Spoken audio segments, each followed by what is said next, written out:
X-Men. Get it!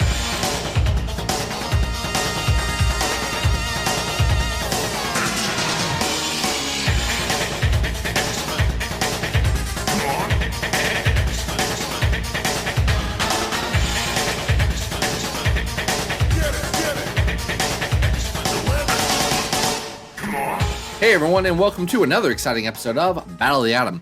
This is your weekly X-Men podcast where we rank every story from A to Z. I'm Adam. And I'm the bad boy of X-Men podcasting, Zack. How we doing, Adam? I'm good, my best bud. Buddy, pal, amigo, compadre. Friendo. It's good to be hanging out with you on this, the most auspicious of all days. Truly is, what many people have referred to as our bromance as this show it's developed. And this week is all about bromance. This week on the show, I thought you meant in real life as we were recording it. I was like, no, I think this week as we're recording it is about weed. It's the weed number day, guys. Yeah, I think Elon Musk is not having a good one today. Because he blew up a rocket ship. And the press releases for that are hilarious. They're like, it was a successful failure. Listen, so funny. Listen. One, from an engineering standpoint, I cannot argue that there are times when you have certain targets that you're trying to hit and anything else is just gravy, and I can appreciate that. I also know that most of those times are not during destructive tests of millions of dollars of equipment. Yes. It's just like, I can do the back of the napkin math on it, and you never want anything to explode. I'm just suggesting that, given that there's a SpaceX contract with NASA, if you do see on the calendar that he has scheduled a rocket launch for 420, you may want to reschedule that. Just a thought.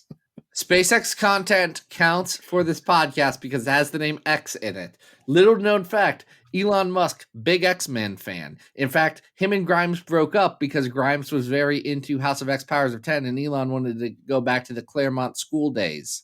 I really hope none of what you just said is true. But like 20% of it is true. Really? Which part? The part that Grimes liked Hoxpox. Okay. Yeah, I mean, that sounds like something Grimes would like. I know nothing about Grimes except for her weird feud. Not feud so much as her weird, terrible celebrity couple thing at the start of the pandemic that I think I've even brought up on this podcast about how my favorite memories if it are. Wasn't last episode, it was the episode before. You definitely brought this up. Did I brought up the fact that Neil Gaiman and Amanda Palmer's weird divorce happening at the same time as Grimes and Elon Musk were trying to be the worst celebrity couple. Oh, it was a weird early pandemic was weird. Yes. But we are not weird. We're not talking about early pandemic. We are talking about forever here and the forever of friendship. Listen, there's friendships. Adam, here's a question I was thinking about earlier today. Yeah. Am I the sunspot or am I the cannonball in this podcast? Because listen, I was born in Kentucky. Yeah. I am closer to a Sam Guthrie in a lot of ways, but I'm also, don't take this the wrong way, I'm going to use a word here and it's not to disparage you. I feel like if someone was saying who has more charisma points, it's not that Adam is low in charisma. It's not. It's just like, I put all of my D&D points, my character build into charisma and none into like strength or drawing things good. It is, and you went for like a more well-rounded like dwarf cleric. I mean, if Birdo is the CEO, then you are definitely the Birdo of the bromance.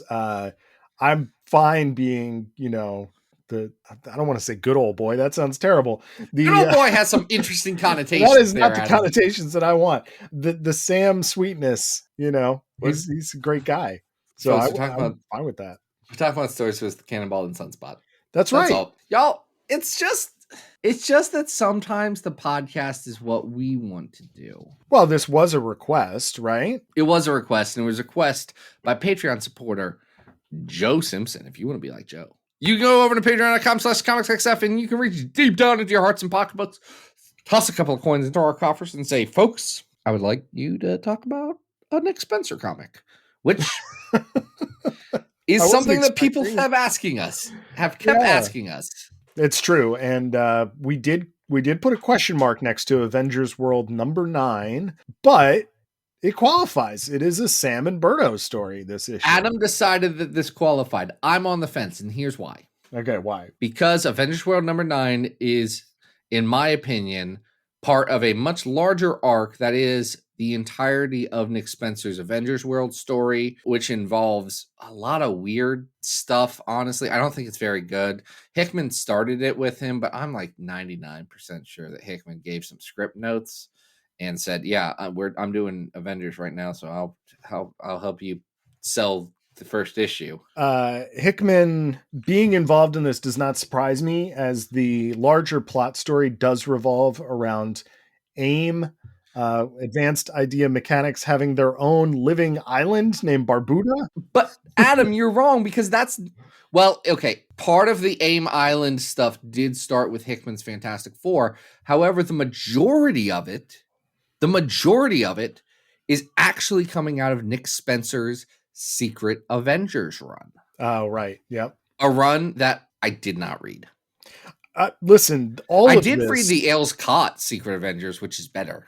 I mean, if it wasn't the Hickman run, I was not reading Avengers. I've read Wars. Adam, do you think this is after Secret Wars? No, Avengers World is before this. It's Avengers World is concurrent with the Hickman run. It launched out of Infinity. Yeah. I didn't read this. I don't know. It was Nick Spencer. I didn't want to read. I was already reading 2 Avengers books. Give me some credit. Hold on. You say Nick Spencer. This was 2014 Nick Spencer, when he was mostly a jobber and actually concurrent to the part where we thought Nick Spencer was really talented because he wrote Superior Foes of Spider-Man. Well, the issue we have at hand, Avengers World number 9, and we did say who requested this, right? We did that. Yeah, we said Joe Simpson. I gotta say he does a pretty good job of getting Sam and Roberto's voices. Like, he has a pretty good sense of who these characters are, how they interact, and larger plot line aside, I think why this issue works for our show is that essentially it's just the 2 guys going on a weird time travel mission and getting into a fight at an alien bar. It's fun. Okay, but what really bothers me about this is the framing device of Back to the Future. Well, it's like, we get it, and then when it comes up a second time, I'm like, Nick, we get it. Yes, we all love the 80s classic Back to the Future. Do we? Because I'm like, I missed out on Back to the Future? Listen, I missed out on Back to the Future because I'm younger. Okay. So it was just like this movie that was slightly older than I was. Yeah. It's like, it's fine. I don't get the appeal of Back to the Future. Wow. That's a bold take. I think Back to the Future is perfectly fine. I also think most 80s movies actually are like, they're fine. Gremlins, it's fine. What? It's a lot of those movies that's like, yeah, it's okay. Gremlins is pretty great. Goonies? I liked Goonies. I already know how you feel about Ghostbusters, which I'm not a huge Ghostbusters. I don't think Ghostbusters is good, actually. I think Ghostbusters is actively bad. Okay, it's not bad. Is it? It's not bad. Is it? It's not good, is the thing. I think it's at least funny. It's a funny movie.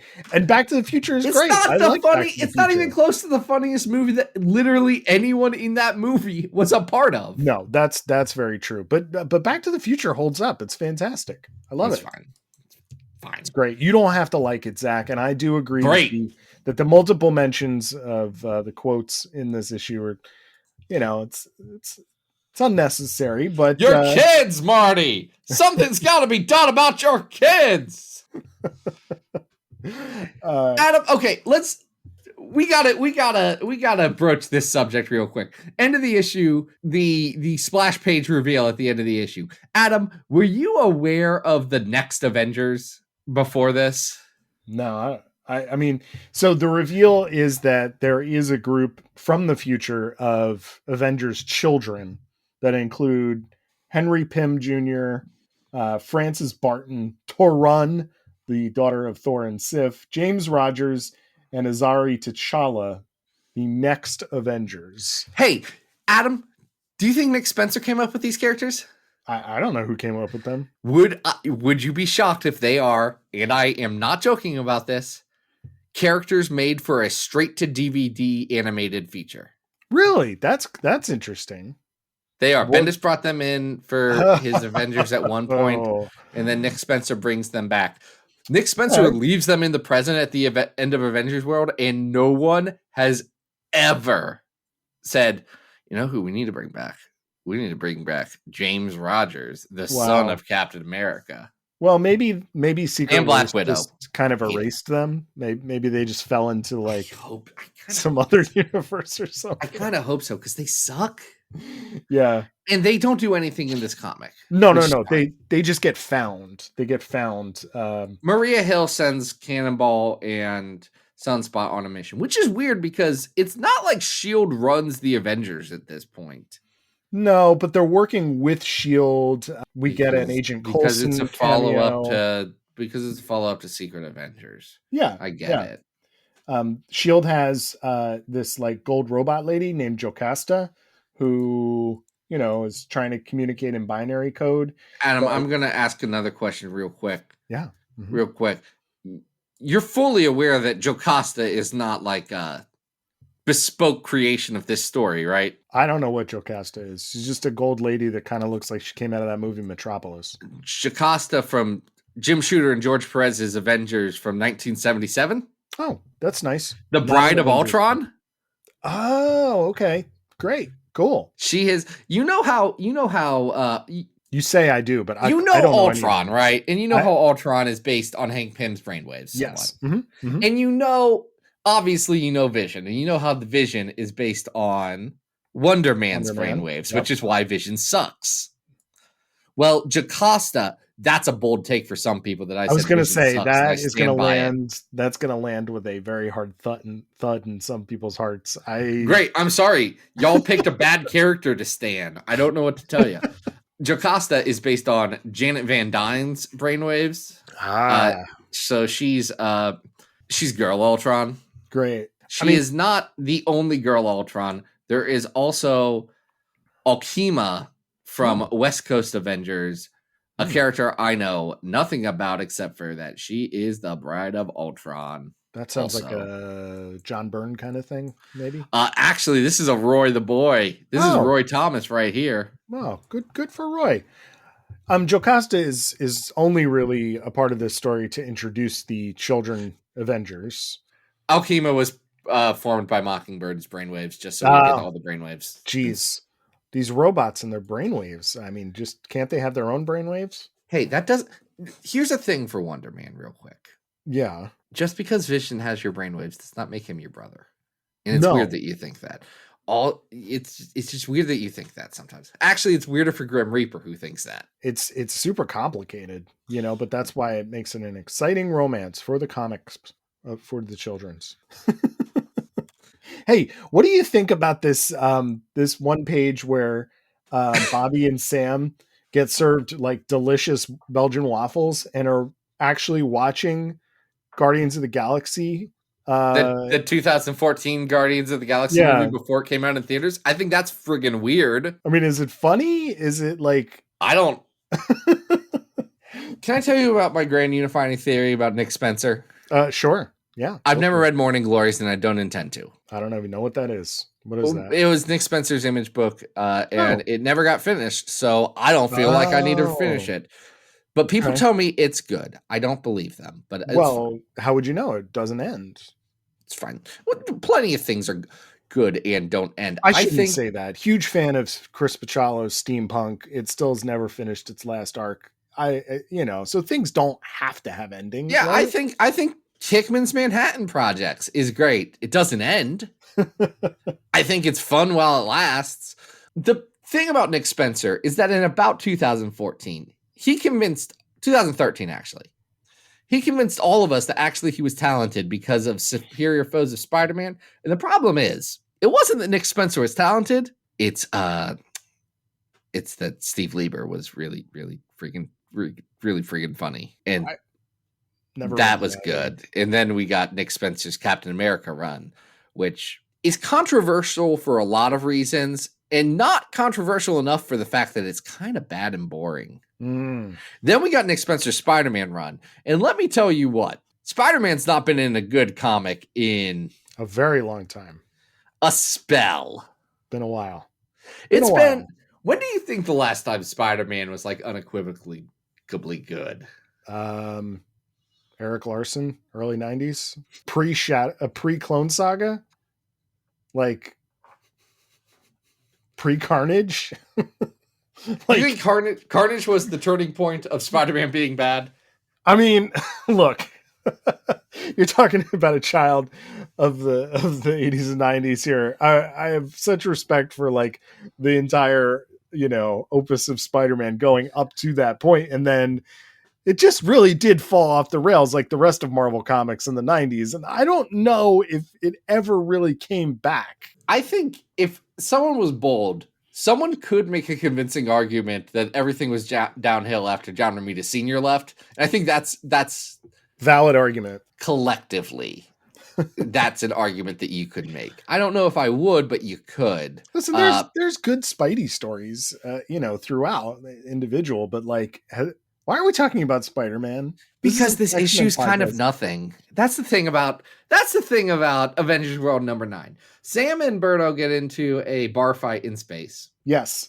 End of story. They find the Avengers kids. The future Taskmaster does go after them, and I feel like that's more important later in Avengers World. Nope, it's not. Never shows up again. No, but I do like that they are buds and they go to a bar and they have some drinks and they have fun, and then they get saved by the gold lady, and then they get introduced to the kids. And you're right, that's all that happens. But I like spending time with our boys here, and the art is really nice. The art is very good. See, Stefano Caselli is a very hot and cold artist for me. Really? Okay. Really is. I think there's stuff like Castelli does some stuff during Hickman's New Avengers. He specifically does the arc with the Great Society. Okay. Yeah. Where Namor blows up someone else's planet because he's none of you are good enough to, none of you are willing to be bad enough to do this, so I am. Yep. To save our planet. I will save our universe and screw these people because I'll be the bad guys. Like that panel where Namor's just like sneering at everybody, like, you pathetic people. You don't have the guts to do this like you said you did. You were just playing. That's seared into my mind. Otherwise, I think Castelli's a good hand and probably one of the better of the guys that I would still call Marvel House style today. But it's not going to be like blowing my mind when I get a Stefano Caselli announcement, Okay. I don't know. I think Caselli's really talented, and especially with facial expressions, just absolutely outstanding. The interactions between these characters, the way they're looking at each other, the way they're reacting to things, it's fantastic. His acting is his strong suit by far. I mean, like that Namor scene I was just that was all just acting right there. I do think this issue is notable for the continuing lightening of Birdo. Especially in the indoor fluorescent scenes, Birdo is colored very lightly. It gets a little bit better when he goes outdoors, right? But like people really do forget where this character is from and what he looked like when he started as a character. It's a challenging thing only in that I'm not saying that this is acceptable. I will say that at a certain point, like, I have a hard time blaming artists or even colorists on it who may or may not actually know who these characters are or their details, because that's not fully their job. Their job is to get reference models from editorial and say, hey, make sure they're on model like this. And if they're the stuff that they pull is colored like, say, even like the later, like the Jim Chung X-Force stuff, if you want to go back that far, or especially any of the like contemporary New Mutants stuff around this era, Beto's tan. At best. At best, he's tan. So I understand why the individuals creating the book that could have happened to. Guys, come on, be better than that, though. Yeah, I mean, it just needs to be addressed editorially. Because Andre Mossa, who's doing the colors here, definitely gets it in the middle of the book, and then on the beginning and the end, not so much. So, and I get it. There's a There's whole different thing to palettes. be. I Yeah, get it, but it's just some, it could be worked out better. All right, it needs to be. we've been talking around this book for about 20 minutes now, so we should That's just our show. That's called the show. No, but there is not a lot happening here. So why don't we try and rank it on our big old list? That's right. We have a big old list. We are ranking every X-Men comic that's ever been written on our road to 800. We are on 768. Wow. With the best X-Men story being the House of X Powers of 10, the 100th best X-Men story being Ultimate X-Men World Tour, the 200th best X-Men story being Uncanny X-Men 97, My Brother, My Enemy, the 300th best X-Men story being, is Uncanny X-Men Disassembled really 300? I mean, we like that, don't we? Plus, there's just a lot of bad X-Men stories. I think it's more that one, yeah. Number 400, Generation X, What Happened to Cassidy Keep, 8 and 9. Number 500, Storm Volume 2. That one is bad. Number 600, Generation X, Gen 13. Number 700, Onslaught. Number 768, 2099, World of Tomorrow. Phew. Adam, is this better or worse than... Wait, where is the most important Sam and Better story? Which is Astonishing Tales, Mojo World. That's at 206. This is worse than Astonishing Tales. This is way worse than that. I'm thinking we're in like the 500s. The 500s. Yeah, I mean, this 500. This is better than 501 Daydreamers. This is better than Daydreamers. Is it? Daydreamers isn't very good either. Daydreamers isn't what you want it to be. I disagree. I think we're lower. Like, there's just not a lot happening here, It's well drawn, but like, all right, you've always liked 537 Weapon X the Draft Sauron. Is this better than that? No. It's not. Okay. It's better than like the Muir Island saga in that it is just a story, right? Let's put it between Weapon X the Draft Sauron and Generation X Big Trouble in Madripoor. That sounds like a great place for it. Our new 538. Perfect. All right, sorry, guys. Sorry that we ruined that story. What? We ruined nothing. I'm not apologizing for anything. Well, people may want us to apologize after I give my thoughts on the next set of comics we're talking about. That is New Mutants 1 through 4, written by Chris Claremont with pencils by Bob McLeod on the first 3 and Sal Buscema on the last one. This is the start of the New Mutants ongoing series. And Adam, I need to ask you a question. I need you to answer it. Okay. Do you think Chris Claremont had any idea about what the plot of this book should be for about the first 18 issues? I think that Chris was interested in extending the mythology of his world, knowing that there was a desire for more X stuff. So right. he's definitely famously on that. I say famously. It's background information about a B-list Marvel book. I don't think there's anything famous about this factoid, except for the people who listen to X-Men podcast probably know it. And that is that this was New Mutants was something that, well, Chris knew Jim Shooter wanted more X-Men books. Mm-hmm. So he was like, I can either do it on my own terms or he's just going to have someone else screw it up. So that's where New Mutants came from. I gotta say, I think that if the editorial mandate is do another, a contemporary teen school book, right? And the excuse here is obviously that the Uncanny X-Men are in outer space, presumed doing dead a Brood by the Brood saga, right? And Professor X, unbeknownst to his students, is hosting a brood egg. So that adds a little wrinkle to the beginning of the story here. I gotta say, he does a fantastic job of at least establishing who these characters are, right? What some of the challenges are for them. And in terms of there being kind of like a longer term storyline, he is at least starting to thread some things. Like, I was surprised by how much seeding was going on with things like Legion, is right there in the first issue, Ileana, Moira. There's a lot of that going on. Is it deep? No. No. This is very shallow. It's shallow, but he's laying the foundation so that when we get to something like Demon Bear, we know what Danny has been through so that we can jump right into that story. But what I would argue, Adam, is that that foundation really only works and only matters because of what happens when Seiichi starts drawing and how Claremont changes what he's doing immediately then. Because, like, can you imagine Demon Bear drawn by Bob McLeod?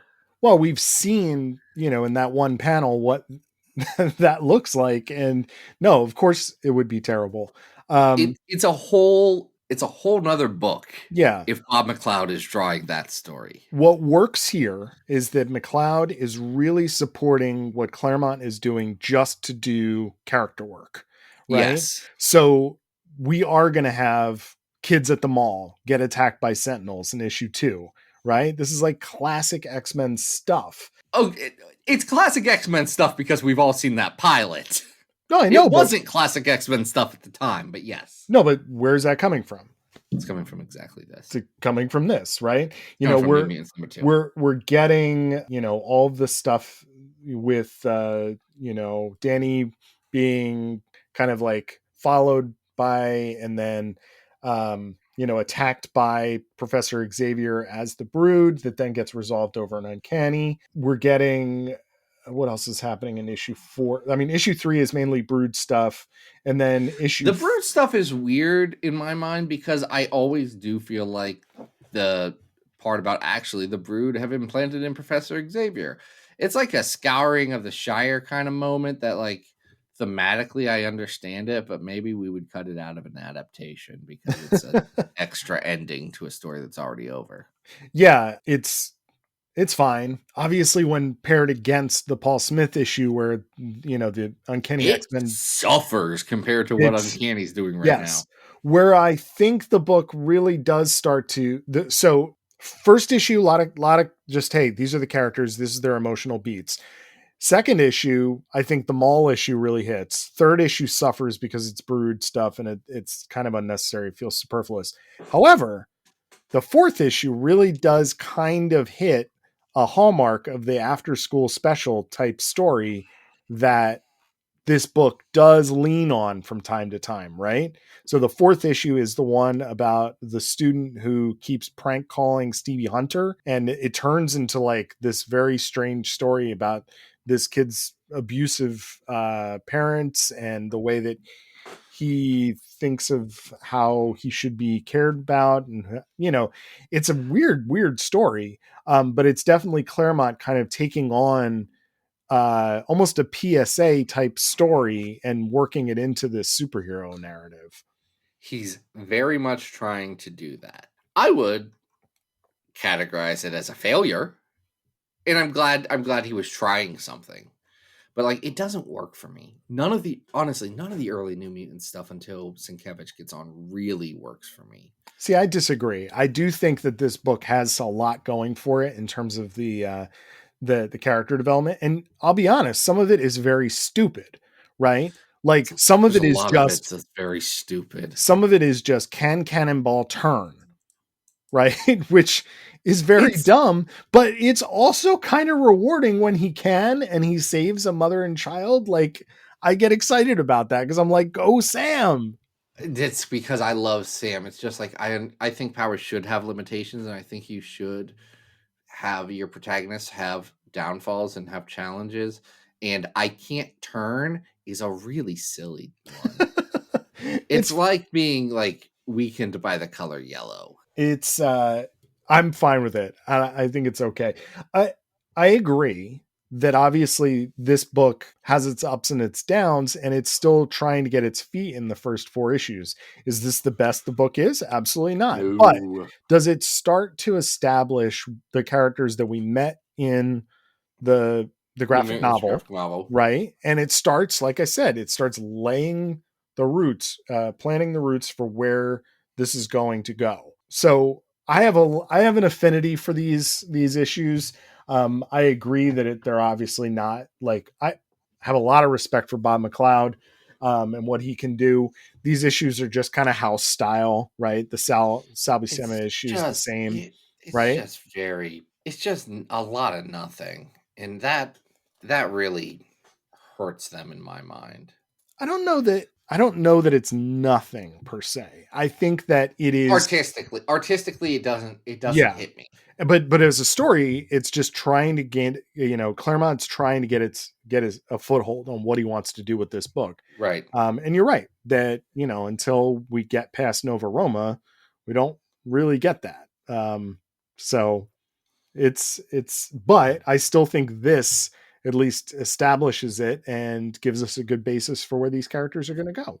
It's much better than, say, the first 6 issues of X Factor. Yes, most things are. Right, but like all the things we like about these characters are already here.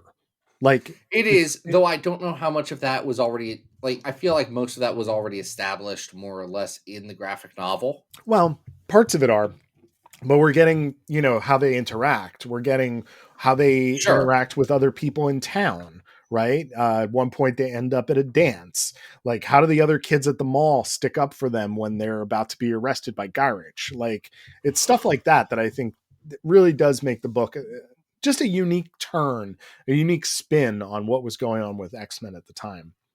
So what I'd say, Adam, is we have on our list at 508, we have the first Hellions arc of New Mutants. Okay. I think the Hellions arc is better than this. That's the one where they are. I would argue this is better than that. You think this is better than the Hellions arc at 508? Well, the Hellions arc is where they're in competition with each other, right? They're like betting each other. No. You're thinking of the last Claremont arc. I forget what it's called. This is the one where they get captured by the Hellions. Oh, right. It's not when they get brainwashed. No. But into it's thinking they're the Hellions because they just died and they're having trauma and Magneto can't deal with it. All right. Well, down at 521, we have the final arc of New Mutants. And despite that being kind of a landmark that leads into Mutant Genesis, I do think these first 4 issues are better than that. I think that they're doing a lot more character work than just throwing, Shatterstar into the danger room. I mean, yeah, that's fair. Yeah. So I would say go in between those. Do you think that this isn't better than X-Men 4 and 5, The Brotherhood of Evil Mutants? No. I think this might be better than that multiple man introduction. Yes, I would agree with that. So great. This is 510. New 510. We got this, buddy. All right, great. So Sam, honestly, just to keep it on theme, Sam and Bobby, not like the best of friends yet. No. Also, very weird that Bobby's like 13. Yes. And he's going to mourn the hell out of that dead girlfriend for as long as he possibly can. What's her name, Adam? What's her name? I don't know. Tell me her name. Vicky? It's not. Vanessa? Why am I getting a V in my head? It's like, what is his girlfriend's name? Do you know? Do you not know his girlfriend's name? I don't think you do either. You're looking it up. It's Juliana Sandoval. That's what it was. Juliana! Oh, poor Juliana. Juliana, I apologize. My Portuguese is miserable. My Spanish, muy mal. My Portuguese is bad. Well, they are 2 different languages. They are, but they're both Romance languages, and they're both heavily entwined. You are correct. Linguistically, I'm not saying anything crazy here. No. Well, good for you, because we are moving away from Brazil and back to the US of A for living in America. Why are we living in America, Zach? What is this last Because these story? are the US Avengers. Oh, another Avengers arc. Okay, here we go. Written by Alucard Ewing with art by Paco's both Diaz and Medina. This came out in 2017. We're talking about US Avengers 10 through 12. It's the last arc of US Avengers. Adam, are you familiar? You said you didn't read many Avengers after Secret Wars. Are you familiar with the US Avengers? The US Avengers are Bobby DaCosta's Avengers team when he was in charge of AIM. Yeah, so here's what happens. You have the comic strip version. Here's the other version, and this is the Al Ewing Cinematic Universe version, in that during Infinity, Al Ewing got Mighty Avengers, and then he got Captain America in the Mighty Avengers. Then he got the Mighty Defenders during Secret Wars, which was a 2-issue mini. And then he got 2 books. He got New Avengers, which unfortunately did not have the right artistic fit right at the start. And this is a common challenge for most of Al Ewing's books, honestly, up until about US Avengers. I think Paco Diaz and Paco Medina are the right fit for this book. Mm-hmm. And then Al Ewing starts to get pretty decent artists after that, but his first stuff is rough, with the exception of Lee Garbett on Loki. I think is pretty solid. And then he also has Ultimates. And then New Avengers and Ultimates end after Civil War 2. And we get US Avengers, where Bobby has taken AIM and he has signed a contract with the US government so that he is an asset of the US government, and his assets can be used by the US government for Avengers things. This is important. Also, we get Ultimate Squared out of this. Yeah, so the team is Bobby, also known as Citizen V. Citizen Victory. Yes. He was supposed to get a different cool new costume that they promoted, and then it never came out. Oh, that's a bummer. It's fine. It was I haven't read Thunderbolts. What's Baron Zemo's costume in that? I don't know. Baron Zemo's Thunderbolts boy. You're acting like I read that. Zach, I only read X-Men comics. That's the point of the show. You're familiar with... Yeah, Citizen V is... Okay, it is Citizen V. It's just new Citizen V armor. Okay. It looked closer to the Baron Zemo Citizen V. You're aware of Citizen V, right? I don't know. That's just what he's... Did I spoil Thunderbolts #1 from 1997? I know the Thunderbolts reveal. Yes. Did I read Thunderbolts? No, I don't. No one has read Thunderbolts. That would be insane. Yeah. Who's going to read about The Fixer? Well, we're not reading about... I'm kidding. I'm pissing off Spider-Man fans, Thunderbolts fans, Vision fans today. Well, we're hopefully not going to piss off any Al Ewing US Avengers fans, because I don't think we will. I enjoyed this quite a bit. So the lineup is Sunspot, Iron Patriot, inventor Tony Ho, which is Yinsen Ho's daughter. Right. Remind people who that is, because they might not have read this. Yinsen Ho's the guy that Iron Man in the cave, that guy. Right. He held them all off while Iron Man finished off the Iron Man armor. Right? Yeah, he was the guy in the cave. Yes. With Iron Man. Red Hulk. That he made out of scraps. Right. Red Hulk, which is General Robert L. Maverick, who only has gotta be so specific. It's not Thunderbolt Ross. It's not Thunderbolt Ross. This Red Hulk does have a mustache. Yes. And he only has 1 hour of Hulk time at his hour of power, baby. Unfortunately, at the start of this arc, he has been Hulk for like several weeks, and it really did mess up his heart. You know, I have a Chip Zdarsky sketch of General Robert L. Maverick. Because the character is awesome. It's great. Chip Zdarsky, when he sketched that, did not know that it was not Thunderbolt Ross, and I did not correct him. You just told him, give me a Red Hulk with a mustache. It was my first time ever meeting an artist, and I didn't know what to do, and he was very professional. That was very nice. Cannonball is here, Squirrel Girl is here, and Aiku Jokinen, also known as Enigma, is here. That is a character from Hickman's Avengers. Sounds about but not really used a lot in Hickman's Avengers. She's Pod from Hickman's Avengers, but really gets used in other stories more than anything else. Yeah. So as this arc begins, and if you want to get this in the trade paperback, it does include the Secret Empire arc, and it is called Cannonball Run.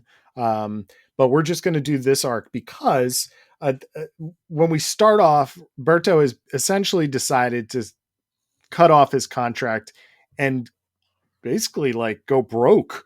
And say that, hey, the U.S. Avengers, we don't work for you anymore. We're our own entity. Here's the trick. I mentioned earlier that Roberto D'Agosta signed an agreement with the U.S. government for him. Mm-hmm. He, at the time when he signed, was the head of AIM, so they had access to AIM. The U.S. government did. Well, he gets mad at the U.S. government because of Secret Empire. Fair enough. I was also mad about Secret Empire. We all were. Right. Hey, maybe a little madder than we should have been about this silly comic book story, but look, 2016, 2017, we were all going through a lot. There's timing.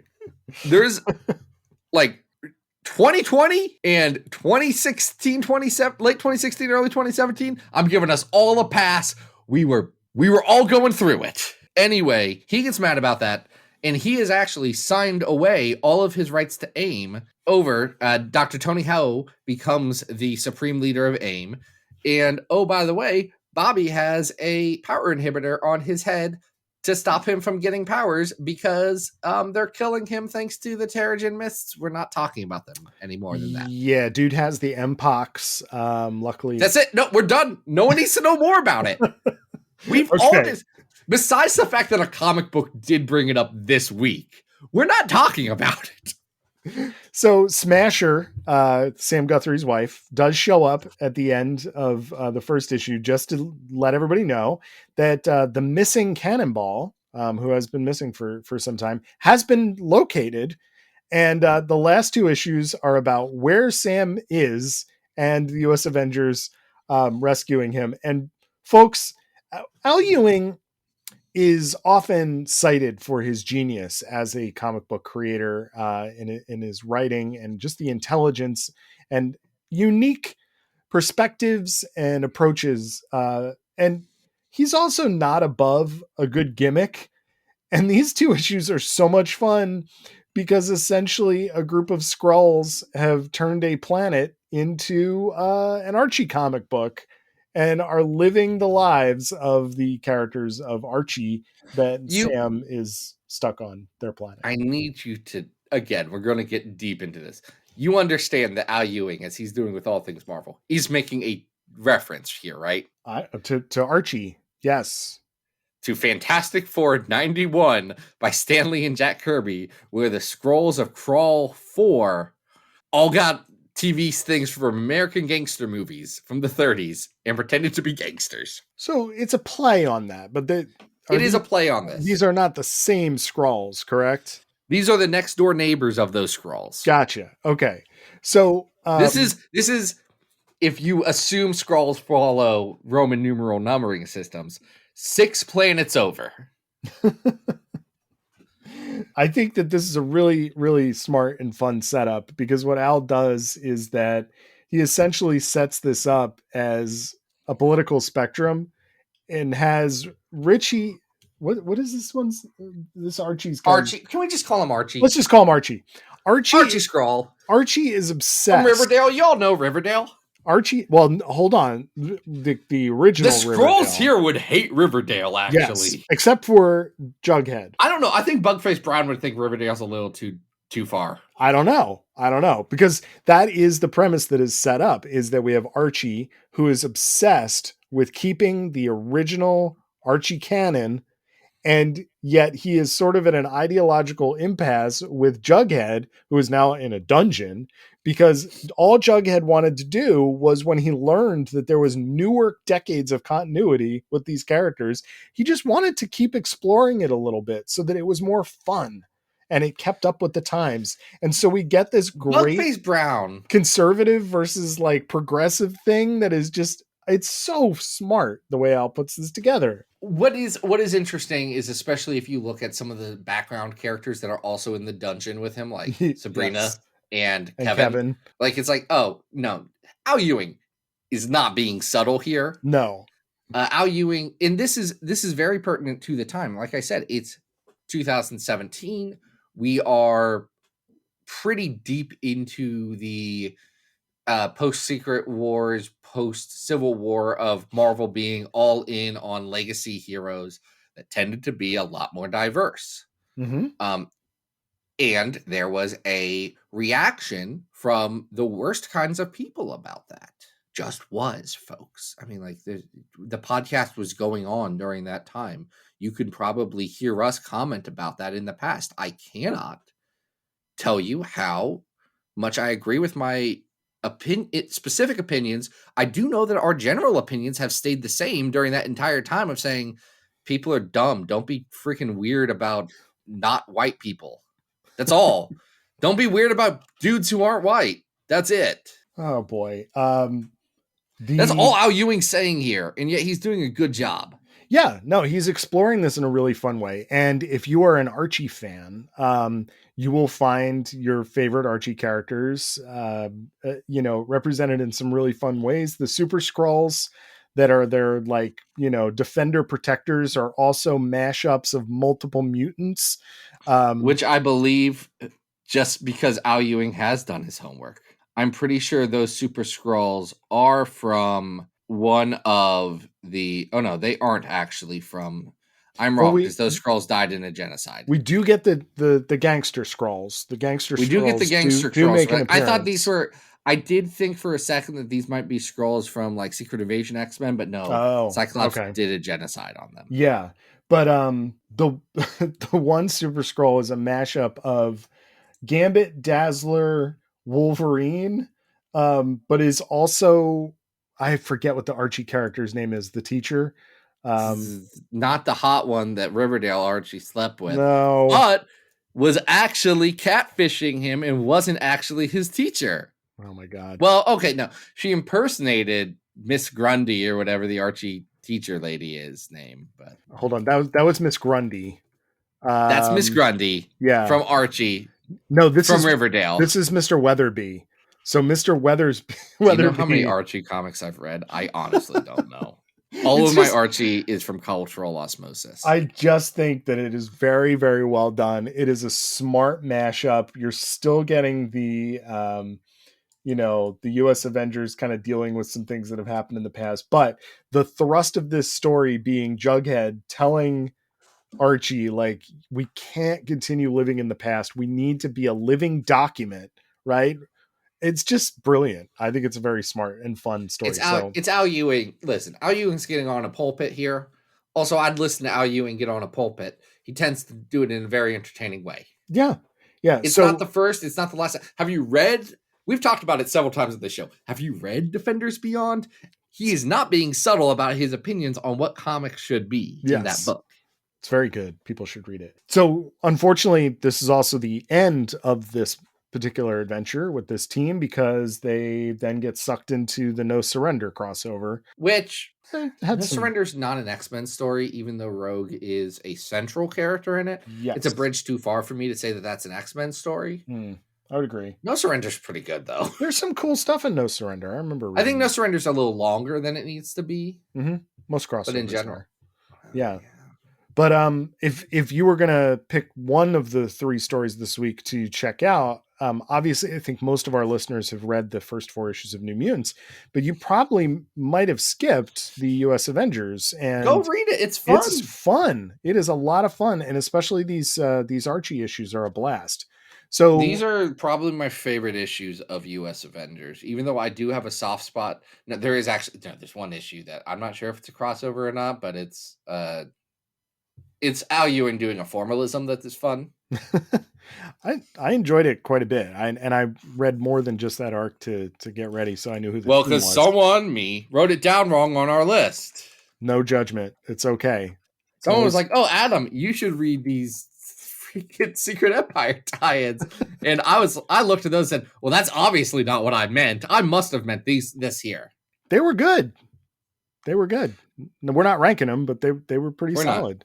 This isn't as good as Avengers World 17, where Sam and Izzy get engaged. And that's at 176. Oh no, I was looking lower than that, because this is fun, but I do. Is this better or worse than City of Sickles from Savage Avengers? Ooh, that's tough. I would say better. This is very smart, and I do think it's pretty solid. So yes, I would agree. I think we're probably above that Savage Avengers, which is at 378. We're better than New Mutants and Necrosha at 351. Yeah, I would agree with that. I don't know how high I really want to go. This is not better than Wolverine Noir at 335. Yeah, okay, I'm fine with that. Probably it's better than Lovelorn from Uncanny X-Men. Yeah, I can get behind that, but I don't. And I would say it's better than Omega from X-Force, the end of the Cy Spurrier X-Force. Do you think it's better than Typhoid? Oh no, that's not Cy Spurrier. That's the Quentin Quire stuff from Percy X-Force. Oh, yeah, that has some mixed art on it, but it does have. Honestly, I'll say this for Robert Gill, especially because he just finished up his tenure as the X-Force artist. He went from bad and I don't like it to actually a really solid hand, and I was really enjoying his art by the end of that. I'm glad that Paul Davidson's on it, but I would agree. I think Robert Gill Maybe on those Omega issues, there was a timing issue, and he just had to do his work. Happens a lot of the time. I think this is better than Typhoid's Kiss from Marvel Comics Presents. I'm going to say it's not as good as 337 to Save the Savage Land. And I don't think Al Ewing would be upset with that. No, I think that's the right place for it. So this is going to be our new 338. And those are some fun things. You know, if you like Sam and Berto, go check them out. I had fun with that. I had fun with that, and I had fun with you, Adam. It was a great time to hang out with my friend. Such a pal. Such a good friend. Such a buddy. And if you want to be our buddy, you can go over to patreon.com/comicsxf and start a parasocial relationship with us. Just like Joe Simpson did. I don't know if Joe has a parasocial relationship with us. I know that I do. It's fine. It's natural to form parasocial relationships with podcast hosts. You think you're there. I also think I'm good friends with everybody that I podcast with. Me and Stacey Vanek Smith from NPR's The Indicator and or Planet Money, we're besties. I know that for a fact. Restraining order. I don't follow her on Twitter anymore because I don't follow anybody on Twitter. That's the right thing to do. But she seems like she was a nice person when she was talking to me about economics on NPR. Yes. We do enjoy our time spent in your, listeners in your vehicle, or we love being in your ear holes, your walk, wherever you are. So thank you for listening. We've only got a couple episodes till 300, man. We're getting there. We are at 297 this episode. That's several. We're coming close to 300, and we'll see what we do. Yeah. When 300 comes around. Gonna get crazy. We might get crazy, or we might not. It depends on who returns our emails. That's and true. Who follows up on the emails that he's been slacking on. That's true. That's me. I can promise we won't do an 18-hour podcast. That we're not going to do that. I'm the bad boy of X-Men podcasting. You can't do that. I do want to say, because Adam said the mean thing. It's not a mean thing. It's not a mean thing. I was also listening to it today. I was listening to it today, and I was like, okay, I see how they pulled this off. That's great great for friend of the show, Connor Goldsmith. Yes. Congratulations on 100 episodes, Connor. Congratulations to the elder statesman of X-Men podcasting, Jay and Miles, for 9 friggin' years. 9 years? Was that what it was? Adam, we're at 6 years, and we started during the Jay and Miles hiatus era. That's right. Wow.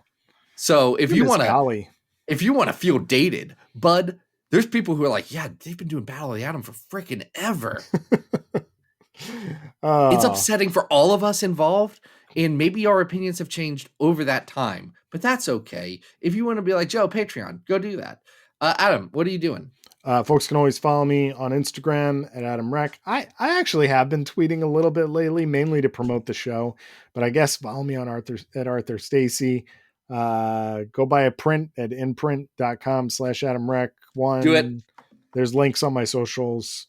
And Zach, you got anything going on? No. Great. What's next week? Great.